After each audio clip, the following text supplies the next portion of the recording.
Google Ads optimization score. What is it and should you even care? Basically, what the Google Ads optimization score is a score as a percentage given to you by Google based on how many of their recommendations you followed. And just to be clear, this isn't anything to do with how your campaign is actually performing in terms of profitability, the amount of leads you're getting, the amount of clicks you're getting, anything like that. It's solely based on, how many of Google's recommendations have you followed. And the thing with this is that, while some of Google's recommendations can be quite good and useful for your campaign, a lot of the recommendations that they give are more so designed for you to spend more budget and not necessarily spend it in the right way on quality traffic that's more likely to result in conversions and qualified leads that are likely to result in sales. And for that reason, we don't really put any emphasis at all on the optimization score. And in a lot of cases, we've ran campaigns that have had an optimization score of, even below 50% in some cases. And what we recommend doing with your recommendations is that, once a week or once a month, coming in here to your recommendations and taking a look through them.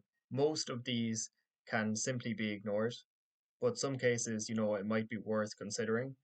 But most of the time, it's probably going to be worth just ignoring. Because if you have a proper game plan, like going into your campaign and know exactly what you're trying to achieve, a lot of these suggestions are just automated by Google and don't take into account, the context of your own campaign goals. For example, this remove redundant keyword suggestion, might be relevant in a lot of cases, but this one down here, if we're running a campaign that doesn't have a lot of conversion data, they might recommend, switching over to maximize conversions using a target CPA much too early on in the campaign lifecycle.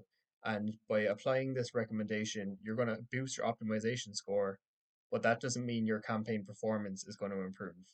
The two have like practically zero correlation. And the same with these two suggestions here, basically allowing the ads to be displayed on the display network and also Google search partners. So both of these are ways to, get a lot more impressions, but not necessarily get more impressions from the right traffic. But Google knows that by getting more impressions, your ads are more likely to be clicked on and more budget is more likely to be spent, but not necessarily for the right reasons. So that's why it's important to be careful about what recommendations you actually accept and apply, and why optimization score is simply just not that important whatsoever. Instead, you should be looking at metrics like, your click through rates, your conversion rates, more importantly. Conversion rate's probably the most important aspect overall, and things like quality score as well, because that's going to determine your cost per click. But that's just a quick video to explain what the optimization score is and, whether you should actually, care about this or not. So I hope this video gave you some more clarity, with what to do and what not to do when it comes to, your optimization score. And if you do have any questions at all, feel free to leave a comment down below. And if you like this kind of Google Ads related content, feel free to like and subscribe to the channel, as we'll be posting all things related to Google Ads here daily. And if you have any questions at all, just feel free to let me know, and I will see you in the next video.